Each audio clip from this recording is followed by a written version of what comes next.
All right. Well, we're going to start off this. I think we decided to call it season 2 by jumping into section 3 of high impact instruction, which is titled community building. And we're going to start off by talking about learner friendly culture. And in an effort to be responsive to the people who are engaging and create a learner-friendly culture ourselves, we're trying to incorporate more voices from the teaching and learning team. And so we dragged kicking and screaming Ashley, I was going to guess at a middle name, but I don't know, Goetz, and we're going to make her introduce herself because she's going to be the 4th member of our crew for today. So Ashley, who are you? What's your favorite food? And what's your favorite thing about Andy? Ashley Ann is who I am. Ooh. There you have it. Yeah. I like long walks on the beach, Stefan, and reading a good book by a fire. In reality, I work here at the ESD as a senior managing director and get to work with you wonderful people. But I have run the full gamut in a school district, and learning friendly culture is something that I'm super passionate about. So excited about today. What's your favorite thing about Andy? I love everything about Andy, but mostly I love when Andy Zoom bombs out of nowhere. He would say he maybe thinks that's not a favorite thing, but I actually love it. Thank you. If they But I've just opened myself up for it, I feel like. why let us do it if you don't want us to do it? I don't understand that. It just doesn't make sense. Thank you for joining us, Ashley. We're excited that you're here today. Excitement.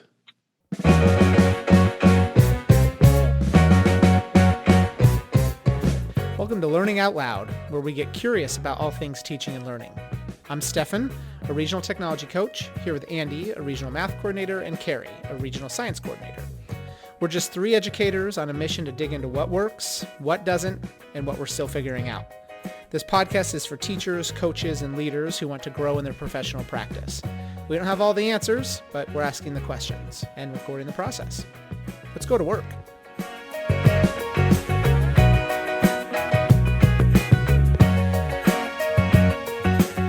I am going to ask you 3 just to start by talking about your favorite teacher. Who were they? Why were they your favorite teacher? Anything and everything. And I'll just kind of let you go for a little bit. I have 2 and the reason I bring up 2 is because they were sort of on complete opposite ends of the teacher spectrum. So the first one was Victoria Velategi, and she was my advanced writing teacher as a sophomore in high school. And what I appreciated so much about her is the autonomy that she gave her students, but there were always high expectations, and the feedback, because the feedback that she provided in a writing class, I think, allowed us to discover who we were as students. And it provided a lot of room for growth, but it was never like judgmental or just rules being reinforced. The other one was Walt Ackemeyer. He was my CWP teacher as a senior, and his classroom was one of the most structured classrooms I've probably ever been in. But being a guardian, for those of you who know anything about biz chem, I am all about structure and like expectations. But we talk about establishing norms and that sort of thing in learner-friendly cultures, and that was all a piece of it. And I think about the experience that my kids are having these days and the relationships that they have with their teachers, and it all just centers around really commonsensical type of things. Ashley, we haven't sent you last week. We recorded like a little promo that we're going to put in the PD enroller for this. It's like it ended up being like 25 minutes. We're like, let's camp ourselves at 20. And that didn't work out, where we re-hunched ourselves using business chemistry and then discussed just how that, we'll send you, you have to go listen to it. I guess you probably know off the top of your head, what are our primary traits? You and Andy are 100% pioneers. That was quick. And Cari is an integrator. I actually am guardian integrator, so guardian first. But I would have guessed one of the two, guardian integrator, vice versa. I don't know how heavy either one would be, but I can see some guardian in you. What was the other one? PI? Was it a PI? No, don't tell her. Don't tell her. Make her guess the secondary. Total integrators, both of you. No. Pioneer integrators. Drivers. Both of you? PD, that's right. Oh, that confused her. All right. Sorry. You organically brought up business chemistry, and we spent like 45 minutes with it last week recording, like in prep for this. So that's just good. It's I don't know. It's kind of like maybe we heard about it from you or something. This should be a stellar episode because we have a good balance of all four biz chem types. Well, Cari's main question was, why am I even hanging out with you two? Because you have to have the right people on the bus, and the right people on the bus are going to represent all kinds, Cari. Yeah. All right, Cari, Andy, favorite teachers. Stefan just implied I asked it. Cari, Andy, favorite teachers. This was hard. Like, I was running through the list and I could name a bunch for a bunch of different reasons, but I landed on my high school chemistry teacher. And when I was thinking about why, I think it was like he was really laid back. He was just really laid back. I liked a lot of things about him personally, maybe not so much about like his classroom structure necessarily. Like, he made things easy to learn, in my opinion. I went on to become a chemist, probably because of hanging out in his classroom, because I took chemistry and AP chemistry with him. But he was just welcoming and friendly. He usually had like some funny story that he would tell us. He also was like the throwing coach for the track and field team. And I was a runner, so I did not get to work with him directly as a coach, but he would be out there with all of us during practice. And he was always really funny. He could walk on his hands the whole length of the football field, which I thought was amazing. Yeah, amazing. We used to make fun of like his massive forearms. He was just a big guy, throwing coach, right? So picture big guy. And then he retired shortly after I graduated and went and moved to a remote island to study birds, which I thought was fascinating. I don't know. I just thought he was just a really cool human being. And his classroom felt that way. Like he didn't overshare, I guess, in his stories, but he had lots of fun stories. So you immediately kind of felt relaxed in his classroom right before he hit you with some sort of chemistry topic that you may or may not understand. But then he tried to make it understandable. So that's what I landed on. But like I said, I could name a number of other teachers for a number of other reasons, but I'll just share one.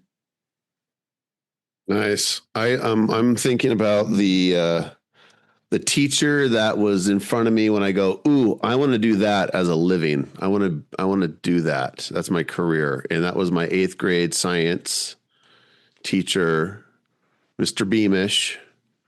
And again, like we did 8th grade science was probably earth.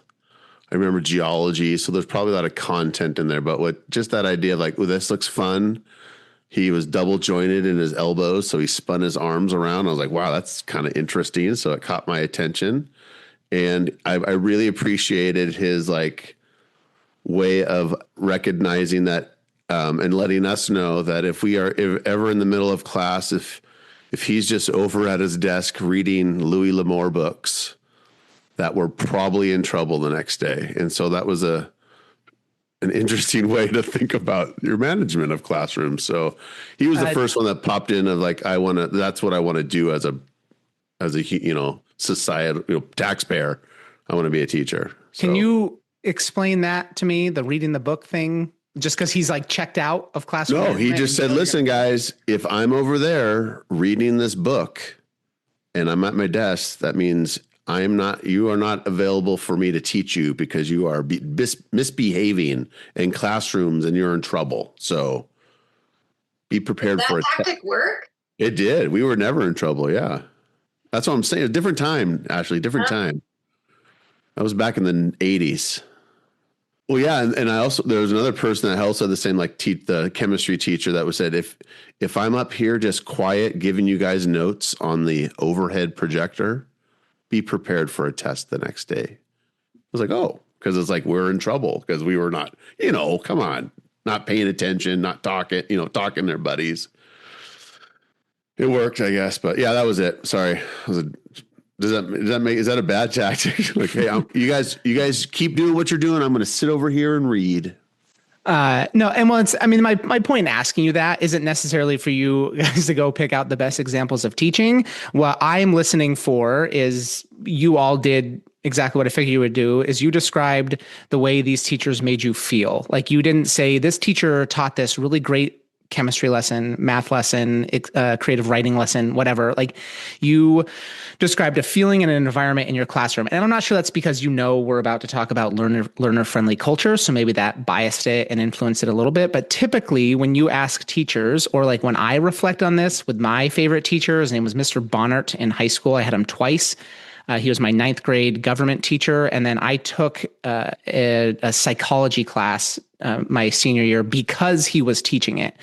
And I always compare and contrast him to another teacher who I won't name because I really liked my 7th grade social studies teacher, but no structure and kind of goofed around, and everybody really liked him, right? Because he was fun and he'd play guitar in class, but like his teaching was essentially we're taking notes on the overhead projector while he did sets of 50 push-ups in the back of the room because he had to get up so early because he couldn't like work out in the mornings and just former military. So like those are the things that stick with me, right? And like you'll notice that like I said, I think of Mr. Bonnert, Brian Bonnert, as my favorite teacher because of the way he ran his classroom and the way like I can still vividly remember activities that we did, but I can really feel the surroundings of those activities versus I can remember specific lessons from 7th grade social studies because they were all the same and they were not interesting and they were not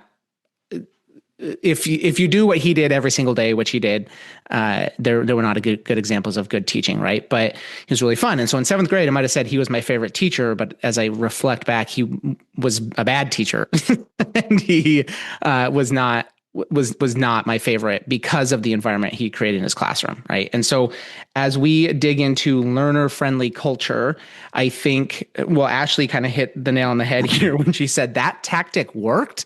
One of my things that I was really reflecting on as I read this chapter in prep was he has these 5, and that's going to be the basis of our activity as we start here. He has these 5 ways that teachers can create learner-friendly cultures. He specifically calls them out on page 251.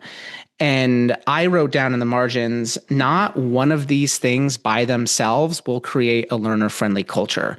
In the paragraph right next to that little box, he also says it's the little things that are the big things, like little things in developing a culture add up. And what I really liked about this chapter is he also outlines like it's not just about teachers creating a culture for learning in their classroom. It's about a culture in your building as well, which is something we talked about kind of in our intro as we were kicking around that business chemistry stuff with like how can teachers use what they know about themselves and their students to create a learner-friendly classroom environment, but also how do we use what we know about ourselves and our coworkers to create an effective school, which I think it's super fun that we have Cari, Andy, neither of you have ever been administrators, right?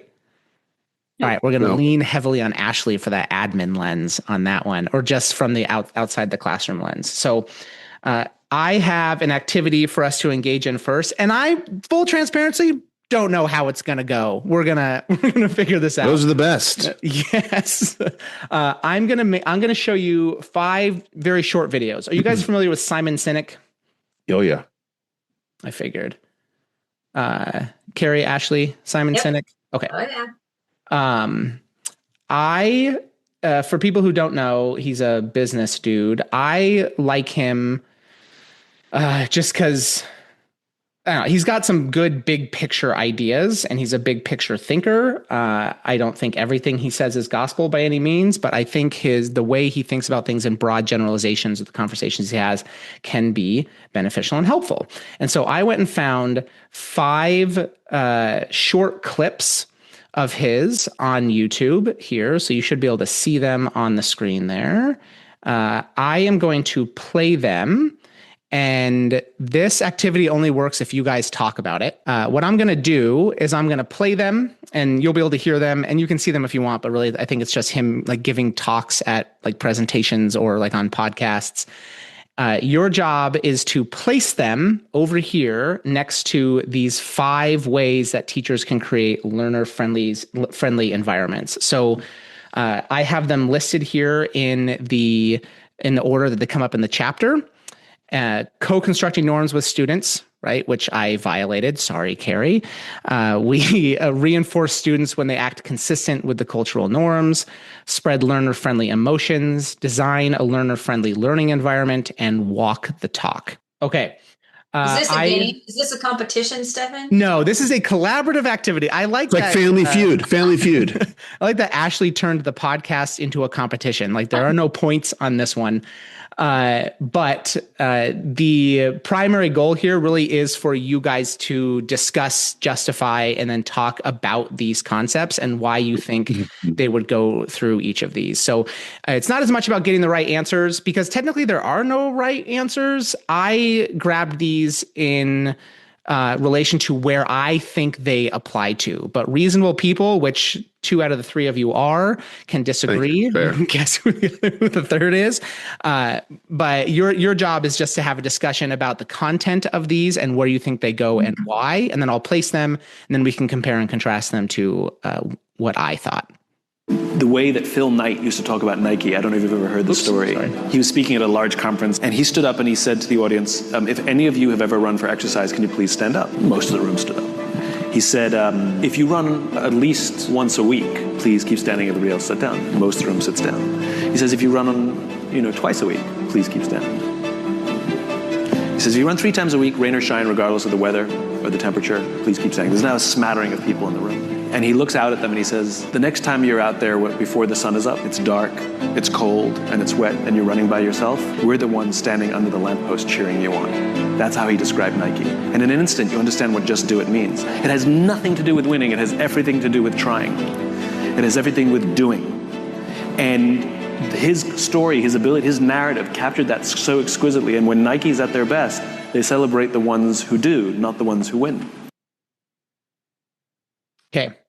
Would you like to watch all of them and then place, or watch them one by one and place? But a couple. Couple? Okay. See if we can see any differences or whatever. Maybe, okay. 2 or 3 or maybe. Cool. What's the number 1 relationship skill Gen Z should master before starting their first job?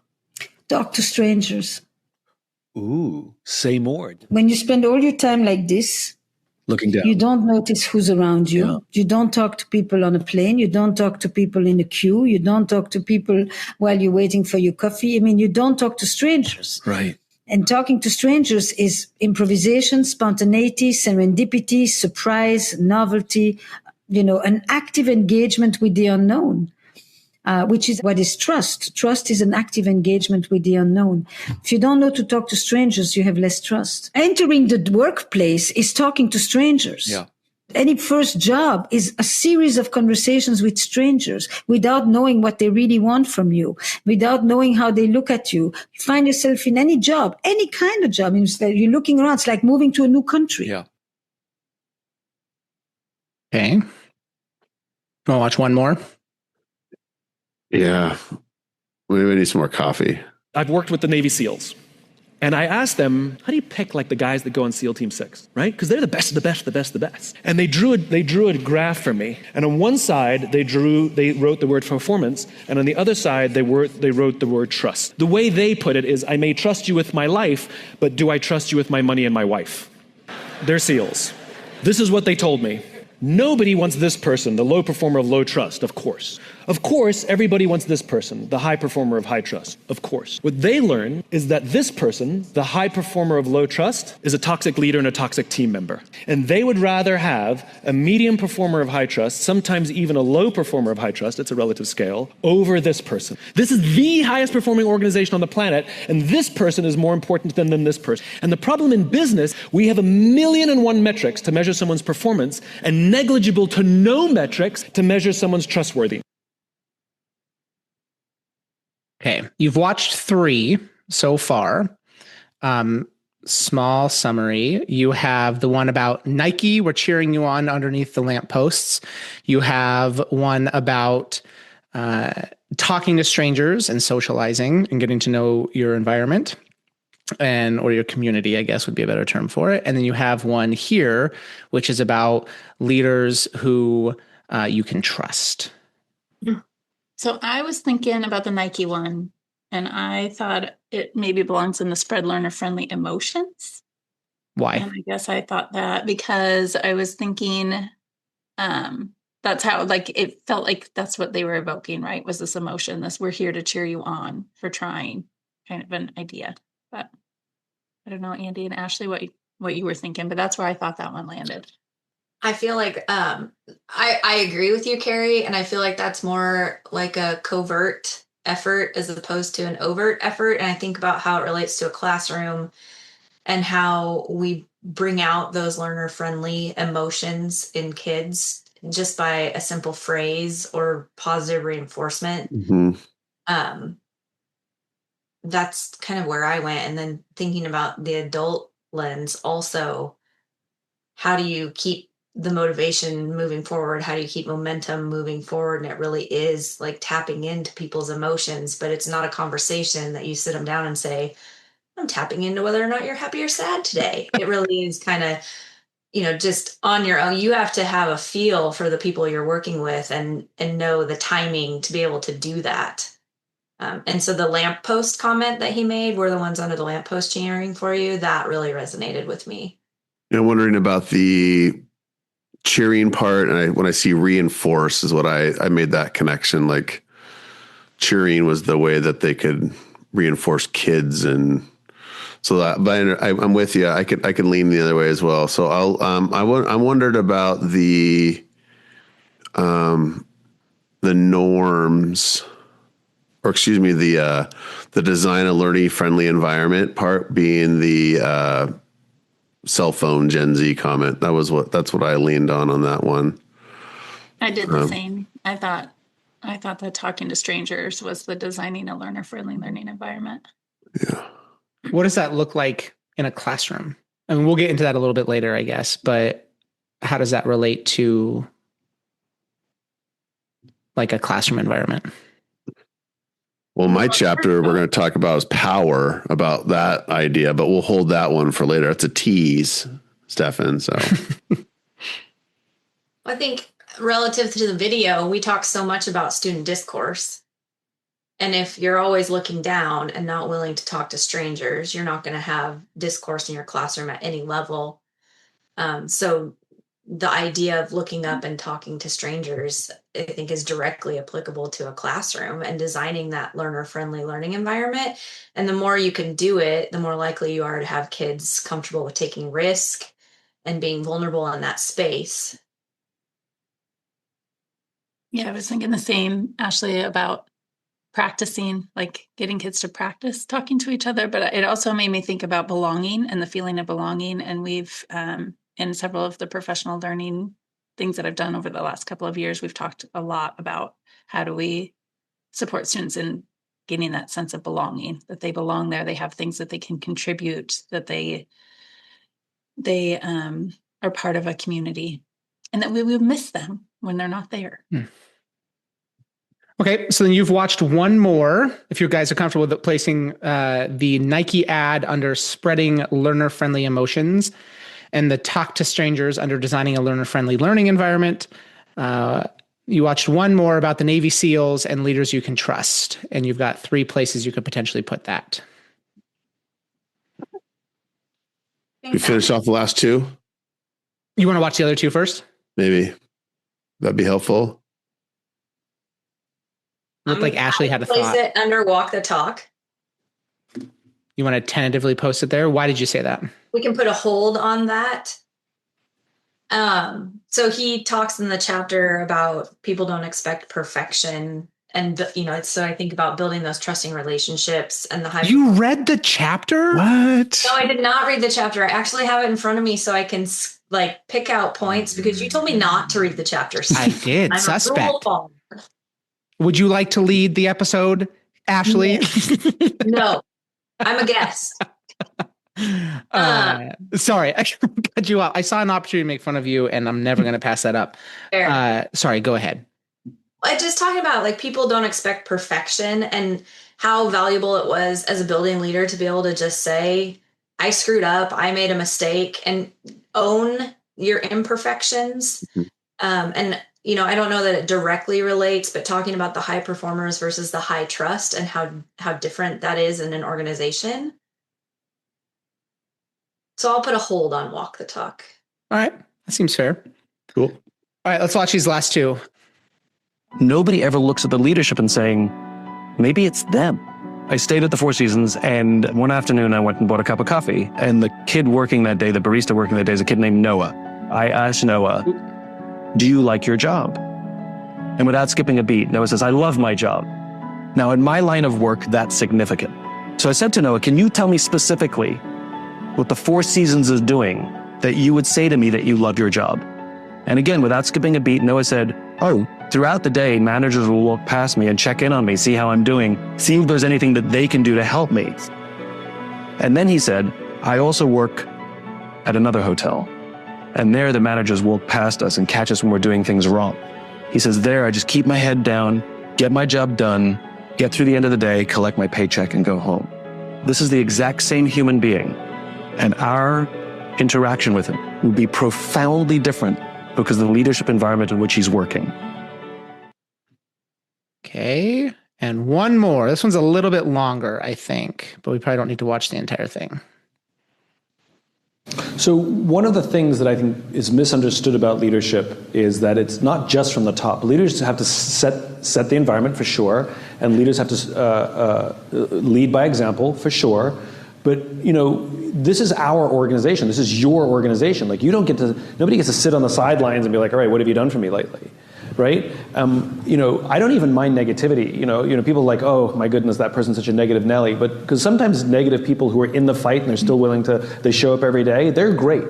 It's when people are negative and they just stand on the sides and throw stones and I don't mean bring me solutions. That's not what I mean. I mean, just you're in it. You're in the scrum and you're willing to be a part of it. So you have to come to work here every day. There's a great story when Gordon Bethune took over Continental Airlines, which existed prior to United. They merged. It was a terrible airline. It was the worst rated airline in the country for every metric. And one of the things that was bad was the planes were always dirty. And the customers would always complain, and they would always get yelled at by management, clean the planes for the customer. The customers are complaining. And when Gordon Bethune showed up, he said, forget about the customer. They're on the plane, they're off the plane in 3 hours. You're going to have to do 4 more flights before your shift is done. Why don't you clean the plane for yourselves? This is your office. Why don't you keep it nice for yourself? In fact, there's a funny statistic between UPS trucks and U.S. Postal Service trucks, which is U.S. Postal Service trucks, I think they only last about 2 years before they have to be replaced. And UPS trucks last something like 5 years before they have to get replaced. UPS, they clean their trucks every single day. And U.S. Postal Service trucks, they clean their trucks once a week. Because when you give somebody something really nice to work in, they look after it. Okay. That one I think is probably the most on the nose. Do you want to start there? Sure. Maybe not. Maybe it's not on the nose. Maybe that's the only one I stumped you with. All right. Where do you think these go? I think the first one was about reinforcing students when they act consistent. He did the comparison of the 2 hotels that he works in, and one, the managers would walk by and always support them. The other, the managers caught them doing things wrong. Mm-hmm. And if we're constantly nailing kids in the classroom, what kind of relationship does that set them up to be learning? What kind of environment and relationship have you established for the classroom where we're supporting them? It's the whole PBIS notion of catching them doing good, right? Yep, I agree. That's what I had in my thinking too. Andy, you good with that? I love that. Yep. That's way clearer than the reinforced thought I had earlier. So this is good. Which means we have 1.5 left. So the one that you said was the slam dunk was probably walk the talk, I thought, where you walking around, and that's what I was thinking. But I maybe I don't feel comfortable sharing now because just being wrong. It's my bad. That was not a very learner-friendly emotion. I might have upped the stakes a little bit. Wait, this is the easiest one. You guys got to know this one. Oh shoot, so I'll put it out there. I'll be vulnerable today, Stefan. And I thought it was walk the talk, but please correct me if I'm wrong. I thought so too, Andy. I'm with you. That's where I thought. I was like, well, yeah, the leadership should be there doing the things that they're preaching to their employees. Like that's kind of like a talk, like walk the talk. But then the trustworthy one, I just am like, but is trustworthy co-construct norms? Like that's where I'm stumbling. I'm not sure where trustworthy goes. Yeah, that difference of performance and trust. That conversation is that. Well, let's just push. Didn't we have a placeholder? Were we placeholdering the walk the talk? Mm-hmm. But that was the one about the SEALs, right? Working with the SEAL teams. Yeah. Yeah. And the reason that I said that one was walk the talk is because it was nuanced to talk about trust and highly trusted people. And I think that that's huge in any organization, classroom, admin, whatever, business. If your leaders, you can't trust your leaders, your entire environment is not going to be what you want it to be. So that's why I lean to walk the talk. Is the contribute to the culture one? I'm getting the last two mixed up just looking at them, but is that the one where I opened and said, you are part of this organization? Because that's what led me to believe that one was co-constructed norms, but then it kind of led me off that path as it continued on. So that's where I'm at. Yeah. I see where you're coming from, Ashley, with the walk the talk on that. The first one, the one about trustworthiness. And yeah, I thought the same thing, like when he first got started talking, but then when he started talking about cleaning your truck and doing the things for you because you're part of the organization, then I was like, well, maybe that's walk the talk. Like I expect everybody's truck to be clean, so I'm going to clean my truck as a modeling of what I expect. For the sake of the podcast, I'm just going to make you commit because there's no prize. There's. He said there's going to be a fight though if we get it wrong. Yeah, I mean, I'm going to make fun of you. I'm done. Let's put the airline cleaning up at the top, and then that honors that placeholder part. How about that? There we go. Commit. There we go. Commit. There we go. Boom. That is the exact order I had them in. See? That is so funny. So here, I'll give you my justification for these. It's so funny when I said, I think that one's the most on the nose. And then there's like this prolonged silence, which maybe I'll leave in because that's very funny, is when he's talking about it's the workers cleaning the cars. Like they're taking care of their own environment. It's not like the CEO coming in cleaning the cars, the CEO cleaning the airplane. He's telling the flight attendants, clean the plane for you. You're a part of this community. And so in my mind, that is part of the power of co-constructing norms with students. You give them an element of buy-in into your classroom. That way it's not doing rules and norms and learning at students. You're involving them in the process and they've got skin in the game, for lack of a better term. And so I saw that same thing in there. But again, like these are just because this is what I thought. Maybe you having the same order as I had them in here is an indicator of just how poorly all of our brains function. Because if I'm the baseline for this, that's the struggle. That's not great. So just my thinking on these before we start to dig into the chapter was, that co-constructing norms, the buy-in there, the hotel manager coming in and catching people doing things correctly is we so often have a tendency to be punitive, or Ashley mentioned PBIS, catch kids doing good, which I think is a later chapter, right? Like notice the good is one of them. Being proactive about how reinforcing students with like following the norms as opposed to always being punitive when they break them. One of my pet peeves is, which is so dumb, is people misusing the term positive reinforcement. There was another one that was like really, really good, but he used positive reinforcement incorrectly, because positive technically doesn't mean like happy. Positive just means you're introducing something new into the environment in that sense. And so positive behavior intervention systems, PBIS, that positive piece doesn't come from like you're doing good things. It's that token economy. Like you're introducing something new into the environment. And so this one in this sense is positive, right? Like you're trying to catch them acting consistent with the norms, but yeah. So there was another video that I think might have been a little bit better, but like there was some bias and I eliminated it. The learner-friendly emotions, absolutely. That Nike piece, right? Like we're in it with you. Like you can succeed because of the environment we're creating, which is something you guys all talked about with your favorite teacher. And then getting kids to talk to each other, establishing that ease of, even though you might not know your neighbor, get to know your neighbor. It's very interesting. After watching this, I then was driving early in the morning. I passed a bus stop, a middle school bus stop, and they're all sitting there on their phones on the side of the road. They're not talking to each other, and which, granted, I mean, I might have just buried my head in my coat when I was a kid too, but I just didn't have a phone to look at. And then that high performance, high trust, I think was the biggest stretch, at least in my mind. But yeah, do you have a leader who is willing to be in it with you appropriately and do the work, which is, again, is something all of you talked about, is leaders being in there with you. So we are going to go through the chapter. 50 points to everybody. There you go. Good job. You win the famous Troutman No Prize.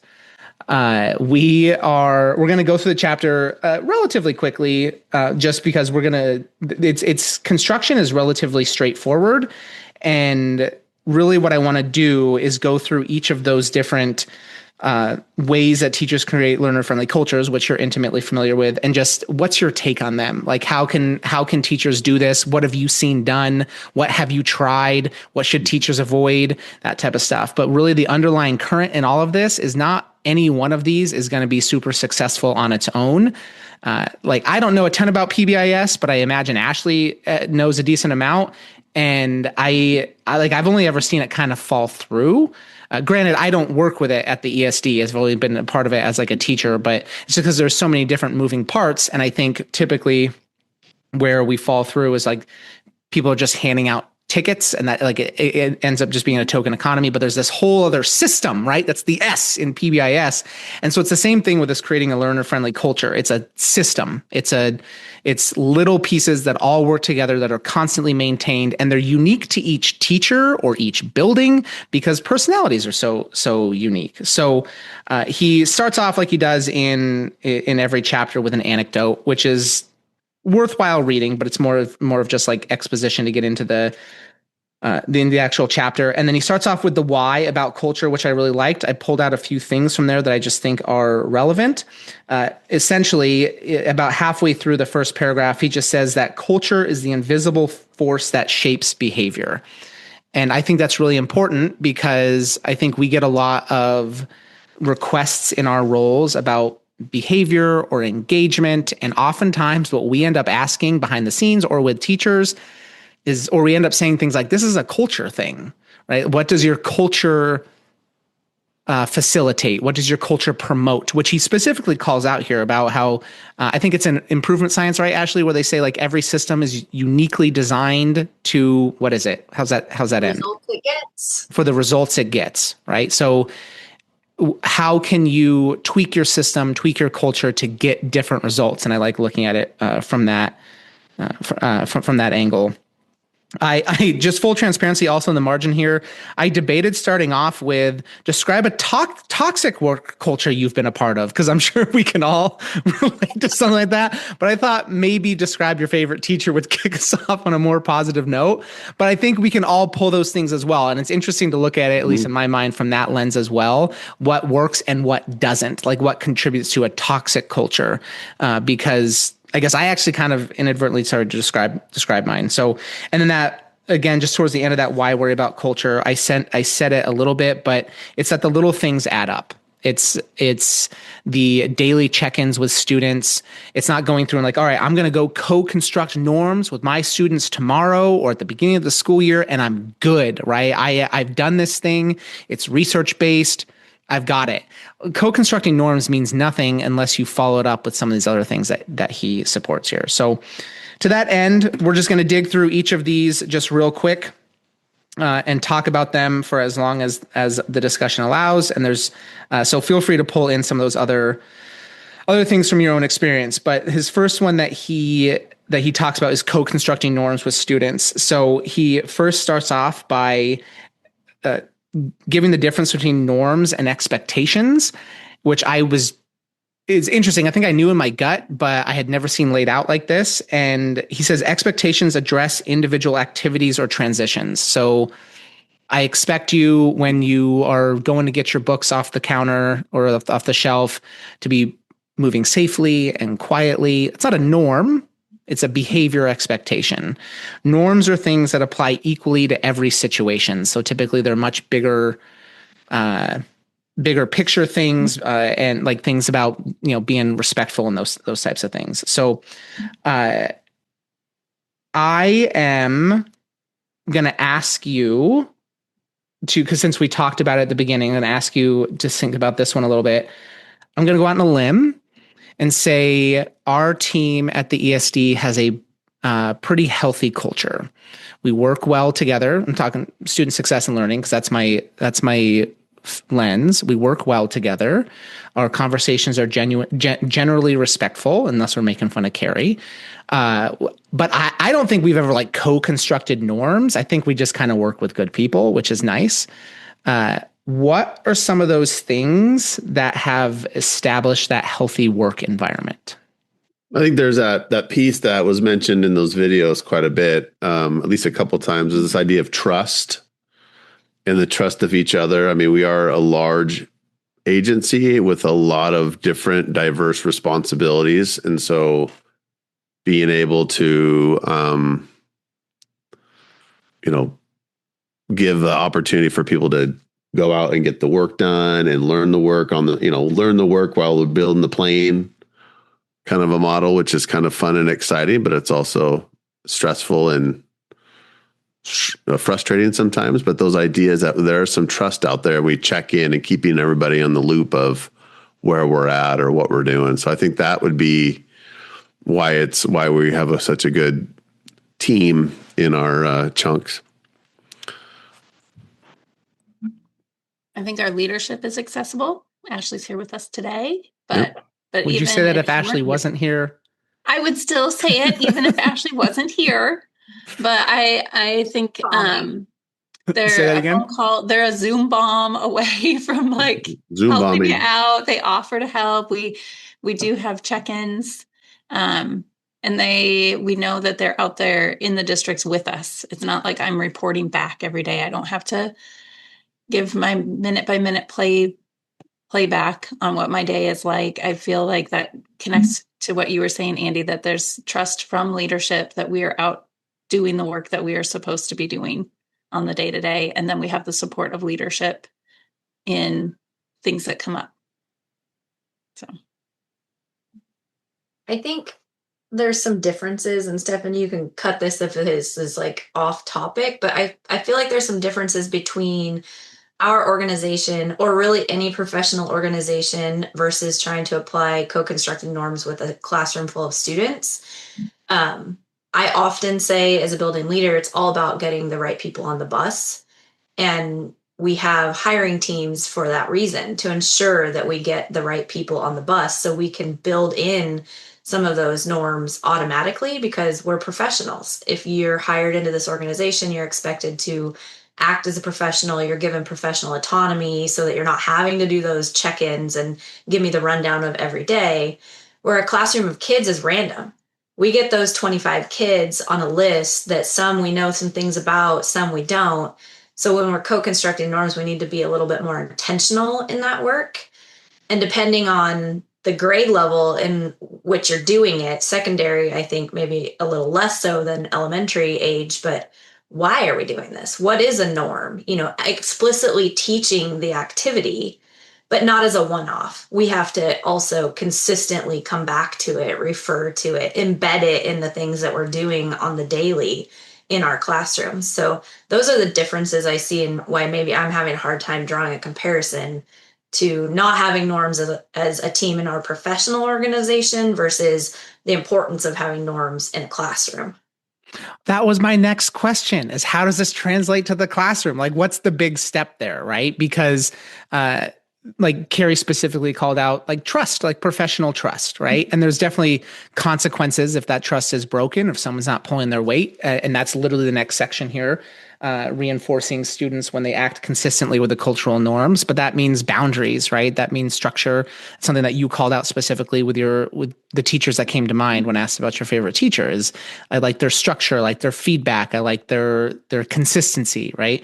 And so maybe when you get the right people on the bus in a professional organization, the stakes are higher, the expectations are typically higher, but you also, like, you've got that discretionary filter of like who gets to get on your bus. Schools, we take anybody and everybody. And that being explicit with setting those norms is super crucial. And so he actually provides he says one way to involve students in co-constructing class norms is to ask them to answer the following 4 questions. And so he says, how should we approach learning? What are some ways we can communicate respect to each other? What should our classroom discussions look like? And how should we support each other? And I like those big open-ended questions because think of all of the authenticity and the discussion that can be wrapped up in that. You as the teacher have the ability to share everyone's voice. Ashley, I'm just going to go out on a limb and say if our next teaching and learning meeting centers around these 4 questions, I'm going to freak out. It is a little bit different in a professional environment. Now, if you had a super toxic work culture, that would be something different. But like having those discussions with your students can be super powerful. But again, I think it's all about how you follow up with them as well. So, which brings us into the next section, which is reinforcing students when they act with consistent cultural norms. And I don't have a specific question for you on this one like I did on the last one, but just a few of the things I picked out were like boundaries are important, consistency is important, and then to see the good. Like it forces you to see students when they are acting appropriately. And the key here is you've set norms.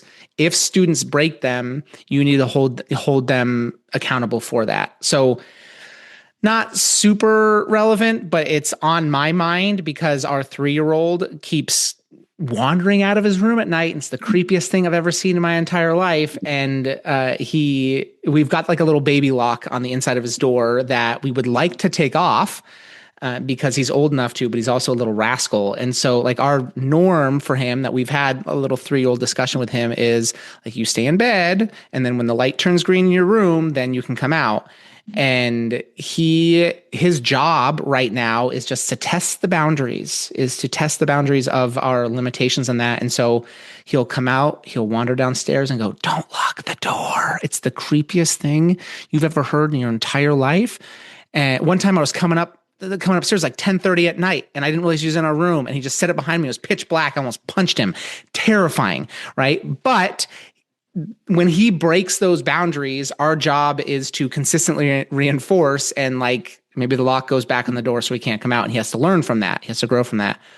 What we don't do a great job of, like I didn't do it this morning and I really should have, is he stayed in his room all night last night. I should have said, hey, you stayed in your room last night. You did a great job.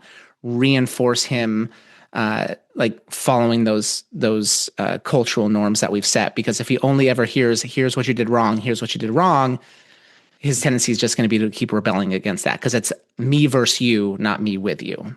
I think I'm just thinking about the the revisiting. I think Ashley brought it up, just revisiting the norms frequently. I will share my first year of teaching. It was like November, and I was like just over it. My classroom was a mess, like behavior wise. And so I called it behavior boot camp. After talking to my administrator, I was like, I don't know what to do. I can't, reel these kids back in, because I just didn't know, right? Your first year of teaching, they don't do a classroom in my teaching program, I did not get a classroom management class, I guess. And you didn't read the book on classroom management theory that has all of the answers, Cari? I did not. Harry Wong. What's that, Ashley? Isn't it Harry Wong? Harry Wong. Yeah. Oh, yeah. I've got Harry Wong right here. Look at right here. But it's the first 6 weeks of school. That one. Yep, that's the one. Yeah, I didn't get it till I worked for the ESD. So when you weren't in a classroom. Yeah, that was like 11 years later. Anyway, so I was calling it behavior boot camp, but essentially every class period, right? Because I was in secondary, we would go over the expectations at the start of every class. And the kids were like, what are we doing? I'm like, we're just reminding ourselves like what it is to be a student in this classroom. Like, and did I co-construct the norms? No, I didn't. Again, I didn't have all the answers, right? I was figuring it out, first year teacher. But I will say after that week, like it was so much better. I survived to the end of the school year, because in November, I did not think I was going to survive, because it was just, they were middle schoolers. They're a little wild and crazy. And I loved teaching middle school, but I was overwhelmed. So I like that reinforcing and being consistent and all the things that I learned through coaching from an admin, but also just trying different things like my boot camp. Yeah, similar ideas. The idea of that, the video around kids picking up their head off their phone, like, well, we got to give them opportunities to not look at the phone. So we have to teach them some ideas about expectations and what interactions in our classroom. So it did the same idea about a week or so, where going through classroom expectations, teacher expectations, what are your expectations of me as a teacher student, but what are your expectations of as a teacher, right? Like, what do you want me to, so if you never give a kid an opportunity to explain what they expect from us, then we're already setting up that, like, this is my room and this is my way or the highway kind of a vibe anyways. But I will say, of the 6 classes of all different content areas, I did only hand out one classroom sheet, even though all the different classes brainstormed along with us. And I said, hey guys, guess what? I had them all up there, but these are the ones that we had themes, we called them themes. So I didn't have to redo my classroom expectations and my classroom,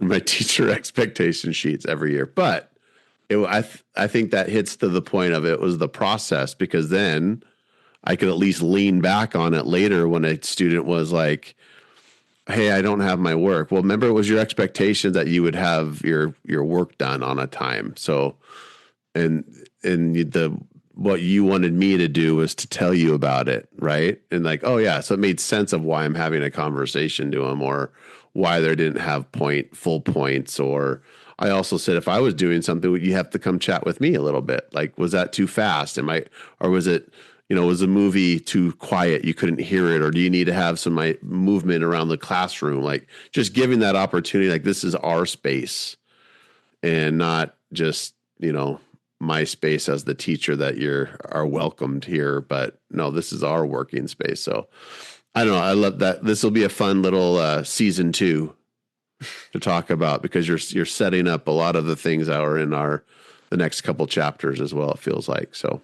well, that's good to know, because this chapter did feel like a super high level, like, pass on a lot of these things. Yeah. And which is why I started off by saying, like, these things are like cumulative, they culminate in a culture that just to go back to Ashley's initial comment, that worked. Like it looks different for every teacher, right? It's the way you co-construct norms and how much of your thumb you put on the scale and how you're reinforcing students. I think all of us all the time can do it just a little bit better, just 1% better every single day. No one's got it completely figured out, but also being true to your personality and knowing where you need to scale that back is important.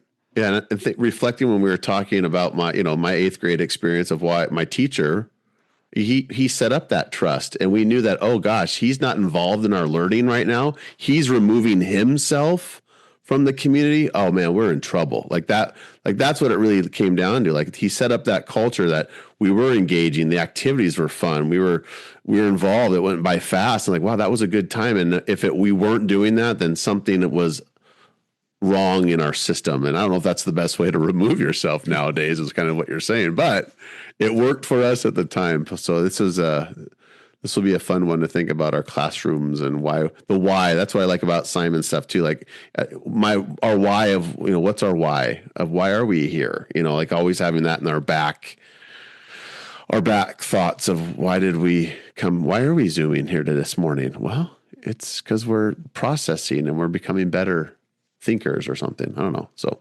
Ashley's been asking herself that for 45 minutes. So his next section is spreading learner-friendly emotions, which I think he referenced some book that I have not read. Have you guys read Social Intelligence by Daniel Goleman? Nope. I feel like he's referenced that a couple of times. I have not seen that, but essentially this is, what I underlined is he said emotions are infectious. And that is actually what made me think of that other like toxic work environment, right? If your culture is what you allow. And Ashley, I'd love to hear your thoughts on this from a building perspective, like teachers or administrators interacting with each other on a professional level. Because my only I guess I have it as an instructional coach as well, but I always have a tendency to think classroom, right? Like your culture is what you allow in your classroom. And that doesn't mean you need to come in bubbly, happy every single day. I worked with a teacher that was very, her emotions just were very subject to change based on student interactions. So if she had a negative interaction with a student, she often then had just negative emotions she would just show them, and then she would treat everybody as if they had all had a conflict with her, like and it was really tough sometimes to work with her because she would just get so frustrated. I think to me, like easily frustrated. Again, middle schoolers, like I feel like patience really is like the most important thing. That's probably true for K-12, like anybody, but she had a lot of conflict in her classroom, and I felt like a lot of it was her own doing because she couldn't handle her own emotions. And then students would come in and they would then get heightened emotions. And then it just felt like I heard lots of stories, and I would have students coming into my classroom following being in this other classroom, and it was just rough. It just was really rough. I would sometimes go down and like have to check on her. I'd be like, just heard this story about what's going on in here. I just want to make sure you're okay. So that setting up a learner-friendly environment, with emotion, I think we need to be very mindful as educators what emotions we are presenting. So even if I am having a really bad day, I need to make sure that my emotions are in check because I am going to influence the students in the classroom. We often hear the phrase fake it till you make it. I really, and this is purely my opinion, but I really feel strongly about you can't fake it till you make it in the profession that we're in. You might be able to, fib here or there, but kids and adults are going to see right through the fake it component. And those are the emotions they're going to take on. And that is not going to do anybody any favors. The value of being genuine from day one and truly presenting yourself as you're going to try and be each and every day will get you so much farther because you don't have to try to be the leader or the teacher. You're presenting yourself in a genuine manner. And so there's no adjustments that you have to make. And I think that then conveys to kids that they can do the same with you. So it's reciprocated, and it builds those trusting relationships and that environment that we're looking for. So don't shoot the messenger, but I don't know that fake it till we make it is a phrase we can use if we're really going to have impact on these kids' experiences in our classrooms or teachers in our buildings. Or because, Stefan, when you said the behavior was so bad it was impacting student learning, that's directly applicable to adults too. Sometimes, unfortunately, their behavior is so bad that it will impact student learning. And so you talk about those toxic cultures and think about how you're going to move them forward or come in and fix a culture like that. It was a good comment. It stuck with me. Well, that was like 23-year-old Stefan just desperate for a lifeline. Yeah. What do you do when a teacher, from like a leadership or an instructional coaching standpoint, or honestly as a PLC member, like something that stuck out to me, I'll get to my question in a second. Something that stuck out to me, Cari, is you said, I often went down and checked on that teacher, right? That's the power of a professional community. Like you have your teacher's back, and that comes in so many ways. It shows up in so many ways. And it's such a human profession that if you know a teaching partner is having a rough day or you're getting some things, like it's part of our responsibility to go check on our coworkers. And me saying that is the most ironic thing on the planet, for the record, because I'm not the first person jumping to go down the hall to go check on a coworker. And it just doesn't occur to me, honestly. And it makes me uncomfortable. That's not my favorite thing to do. Your driver. There we go. So my question is, as a teaching partner, instructional coach, or an instructional leader in a building, how do you address when someone goes maybe a little too far down the road of like not faking it until you make it? I don't mean necessarily saying anything inappropriate, but there is a world where Stefan, in between his first and second year teaching, goes, I do not like the way I was as a teacher this last year. I need to lean more into my personality. And then I go full Stefan in the classroom, and that's good for no one, right? Like I've lost sight of the learning, and I'm like, I'm being true to myself as a teacher, and the kids are eating it up. And then honestly, what you end up doing is you turn into my 7th grade social studies teacher who just really leaned into his personality, kind of did whatever he wanted, and there was no learning happening. So I asked a question, I talked over it, so I'll ask again. How do you address, or what are some ways that teacher partners, teacher leaders, instructional coaches, and administrators can work with or address someone who goes a little bit too far down the not faking it until you make it road? I think maybe for coaches, I don't know that I have a good answer. So, but everybody else is silent too, so maybe they don't either. So I'm just going to throw out there, as from like a coach perspective, maybe it's just that supporting that teacher in being more reflective in their practice, like asking them, so how's it going? Like, and how did the students respond to this Stefan that you presented? Or how are the students responding when this happens or that happens? I mean, I don't know. That's kind of what I did with the teacher I was describing, where I would, hey, how are things today? Like, how are things going? And then I would often hear about, I would hear about it. And I'd be like, yeah, and how are the kids doing today? Like like you're having a rough go, but now the kids are too. And it's only making it more difficult for you. So I don't know. I guess that's like a gentle push on reflection, I think, so that they come up with it. They come up with actually, it's not great. Mm-hmm. I'm thinking about the, on the flip side, it's the street cred, bringing in what you know and say like, oh, you can walk the walk and talk the talk, I guess. Like that's the little bit of, you mentioned that they'll see through the fake it part, but teachers will like, oh, if we're coaching, the teacher needs to see us in action in order to get that trust, kind of leaning back on the trust. And then kids, same idea, like the trustful, like, no, you are actually giving me a choice, or, oh, I actually can solve this problem my way and not the way that you keep telling me I have, or something, whatever that may be, so that walk the walk, talk the talk, street cred, that, well, yeah, Andy can interact with fourth graders.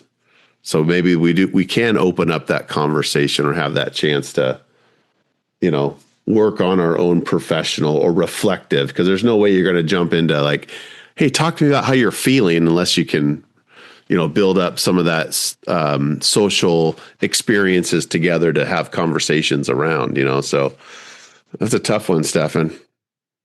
I think you should not ask those this early in the morning. I have a couple thoughts. I'll help you out, Andy Boyd. I feel like your coffee isn't strong enough this morning. No, I think context matters. I think that the systems as a building leader that you have built are hopefully effective. So you provide opportunities for them to reflect. I had a similar situation as to Cari. It was a paraeducator that was the antecedent to a student's behavior. Well, so in trying to promote reflection, which was difficult for this person, and this is going to sound cliche, but data is important in those types of contexts where they can't see what's going on.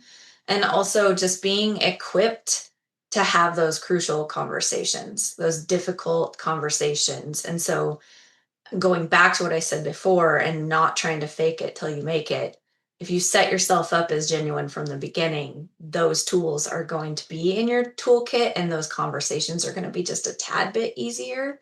But it is a tough question. Promoting reflection with people is not easy. Well, and I think maybe we're all kind of dancing around. The other one is like a relationship. Like if you don't have a good relationship with that teacher, then any kind of outside influence is going to be interpreted in potentially a non-well-meaning way, which, I mean, I guess, Ashley, you addressed with that, like authentic from the beginning, and I do not envy the work of administrators trying to balance that instructional leader role along with you are also the boss. And so that can be a little tricky, I guess. All right. In the effort of moving us on, if there's anything in any of these that you're like, oh, I really wish he had brought up X, Y, and Z, just interrupt me and we can do it. But I think we've also been recording for like over an hour. So that's whoops. There's a couple more.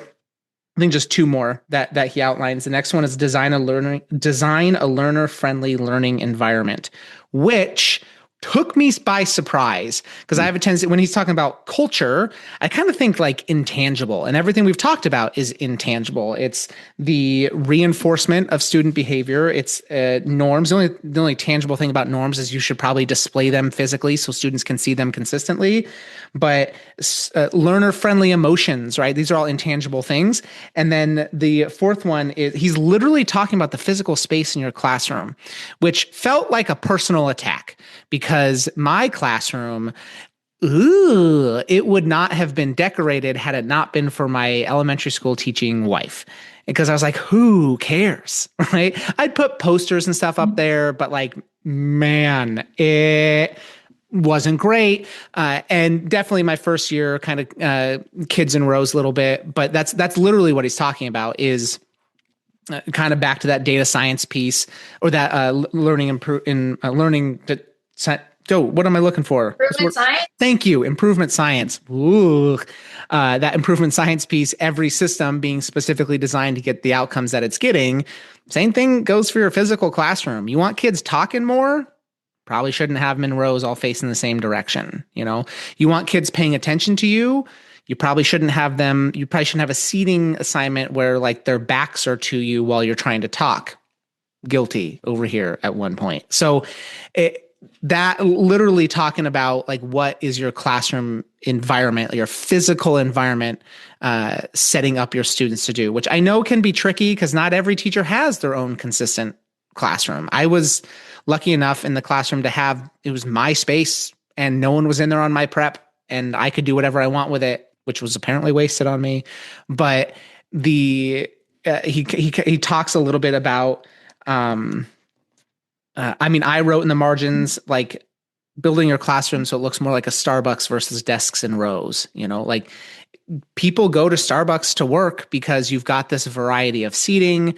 It's kind of a lively atmosphere.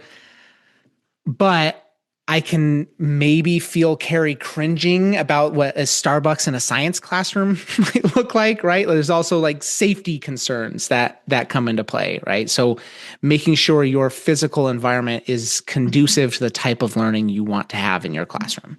Thoughts? I had an administrator once tell me, like, I know that this is generalization, but he's like, I know the kind of teacher you are the moment I step into the classroom. And he was talking about what the walls look like, what the desks look like. So in particular, he was pointing out one teacher who the walls were absolutely bare. The desks were all in rows, separated, individual desks. And the only thing on the wall, I guess, was a WSU pennant, which, I mean, gross. Go Cougs. But that was all this teacher had on the walls. And then the flip side of that, I've also heard teachers argue about things on the walls being distracting to students and student learning. Because now, if which I can be looking around. I'm reading this poster over here rather than listening to the teacher because it's a new poster, or like I like the quote that's on it or whatever. So I've heard arguments for like both sides, like having an overwhelming classroom that kind of breeds a lot of distraction and chaos. And then the flip side of that is the sterile environment where you walk in and you know that we're going to go over the homework, then we're going to watch you demo how to do the problems, and then I'm going to do the problems myself. And that's going to be the class period every single day. And that's what the classroom was set up for. So I think physical space matters. And as far as student safety, that is a really important component of it. I think it's even in our TPET. I think it's part of Marzano's thing, is like the safety of your classroom. And it is the physical safety as well as the psychological safety. Kind of back to his opening little anecdote, he talks about how like the teacher, I forget exactly now what it is, because I've got an example of my own. I'm going to hijack it. She had like set up these different stations around that were more like focused around student interest. I have a friend who was a teacher, 6th grade science teacher, and they were working on like learning biomes, and she had this class full of some very unique students, and they were all really into Pokemon. And so in an effort to don't judge Ashley, in an effort to a little more inclusive and like make the classroom feel like their own, as a part of her biomes unit, she like had kids build Pokemon habitats, and like they could like bring things in, and she like had them around the classroom. And so it's more of a taste, and like it wasn't like the main meat of what they were doing, but it was this really great way to like, this classroom is now ours, right? And so back to that, like cleaning the airplane or cleaning the UPS or USPS truck. It's like, this is an environment that we are all responsible for, and it does send a message of the type of learning that you value. The other thing that he mentions that I think there's a potential pitfall for is he calls out specifically like putting words on Ashley, you're about to be on the spot here. Think back to the Leadership Summit with George Couros, what he said about belonging. He specifically calls out like teachers putting things on the walls, like quotes, the limits of my language or the limits of my universe. Cool, right? Like again, it's the little things that add up. So having these quotes on the wall are important. But do you remember, Ashley, or Annie and Cari, if you were there, I forget, what George Couros said about like the word belonging in schools? No. Got her. However, I will tell you that one of my friends is a teacher. She's like all encompassing of this book, right? She could be the book. She gets all the quote unquote naughty kids because she can turn them around. It's not because she's a miracle worker. It's just because she really believes in these philosophies and lives them in her room. So when you talk about belonging and creating physical space, one thing that she does is it's like an affirmations board, but she picks a word each month, and not like your typical school type words. Moxie is an example. She always uses Moxie. And she will cover the board in sticky notes of kids in her room who are displaying Moxie. You know, Jimmy, you did this, and it showed Moxie. And she sticks it up on the board. At the end of the month, she takes them all down, she sorts them all out, and she sends all the sticky notes home with the kids so they get to share that with their family. It's not some ooey gooey bulletin board that's trying to promote belonging. It actually is promoting belonging in the classroom. And if I remember correctly, that's kind of the premise of what George was getting at. I don't remember his exact words, but it's not about the cutesy stuff, you belong here. It's about actually making kids feel like they belong in that physical space. Yeah. He essentially said, putting the word belonging on your wall is not enough. Yeah. Kids aren't going to read that and be like, okay, I belong. You know, it's that. The difference there is that teacher made Moxie actionable. It was dynamic and interactive, and you did something with it. Just having the words on your wall is not enough. And so I wrote in the margins of this book, belonging in quotes, and then put an arrow to some of these things that we put in here and said, this is not enough. Like, so don't walk away reading this chapter saying, I need to put inspirational quotes on my wall. That is maybe a good start, but just doing that will not change the learning culture in your classroom. Saying everyone can learn, cool. Unless you embody that mindset and have actionable steps around that, then just putting a quote on your wall, it's like one of my biggest pet peeves is we just like put these positive things on there. And again, a little bit of flavor is not a bad thing, but if you say, well, my kids belong in my classroom because I put the word belonging or belong or you belong on my walls, right? Because kids can interpret that in any way, shape, or form. It's about your relationship and the little things that you do to make them feel like they belong in there. This section threw me for a loop a little bit because I was not expecting physical structure to be a part of that learning community. And I think that's maybe an area of growth of mine. Last piece, and then we'll wrap up here, was walk the talk. And so again, in the margins put, this alone is not enough. And then I drew an arrow to walk the talk. And it made me think of specifically around the work I do with community members or teachers or students around phone use. And one of the things that's always hard for people to swallow is the least accessed resource I have is a family phone contract, because that sounds really good for students. Like, oh my gosh, I'm gonna co-create a phone contract with my teenager so they know what's appropriate to use their phone. It's not a student phone contract, it's a family phone contract. Parents have to fill something out as well. Because they have to reinforce it. They have to. No, they have to come up with rules about when they are allowed to and when they are not allowed to use their phone. Right. But the reason that it's not accessed, you give it out and then they don't use it. That's the question, right? Why? Yeah. People typically get turned off by the fact that, oh, I also have to abide by this. Yeah. As an adult. And think of how quickly, now translate that to anything in the classroom or anything in the school environment. How quick are kids to point out, well, I'm not allowed to have my phone, but you're on your phone, And I also wrote in here, so I'm not completely out of touch. There is a balance here. Adults have different and more responsibilities than students do. And so there are some rules that are going to apply to the kids that don't apply to the students, or that don't apply to the adults or teachers in the room. But I think where we fall through, and Ashley, you said this a little bit before, is having that conversation with them, being transparent about why these rules are in place and why there are sometimes exceptions to them. We typically just have this like iron fist on that because it's tough. Like that is tough stuff. But do you really believe they can learn? Yeah. Do you really believe that they will learn in a different environment than that you learned in, maybe, or that you were trained in, or whatever? That growth mindset of kids. And that's like that's kind of like, are you as a teacher, are you going to go, wow, didn't work, back to rows, no talking, here's the packet, science of math, here we go. A whole nother hour podcast.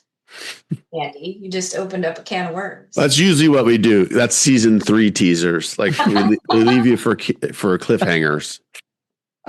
He sums up the chapter with culture is in large part invisible, but has a huge impact on student learning, right? Mm-hmm. Like it's all these little things that we do that are largely intangible that have the potential to influence the way a student learns in a lot of ways that we can't see. And so I love the fact that Ashley brought up data, because one of the only resources he provides for this chapter is it's like a classroom environment inventory where you can access that on the website, and it's literally a checklist of, do I have these things? And like you could edit that and do that stuff as well. So like, can you take data on your classroom culture?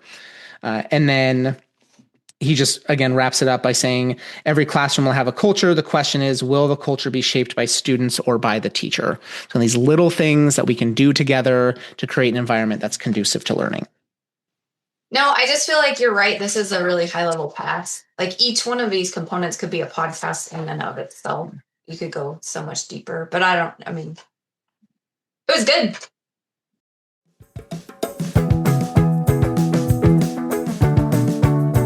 Thanks for learning with us today. If something we said sparked a thought, made you nod, or something Andy said made you roll your eyes, we'd love to hear about it. Share the episode, tag a colleague, send it to your PLC, or just keep the conversation going within your own team. You can connect with us via the feedback form in the show notes, and we'd love to hear your thoughts, feedback, and suggestions for topics to cover in future episodes. We're all growing together, and that starts with paying attention to our own practice.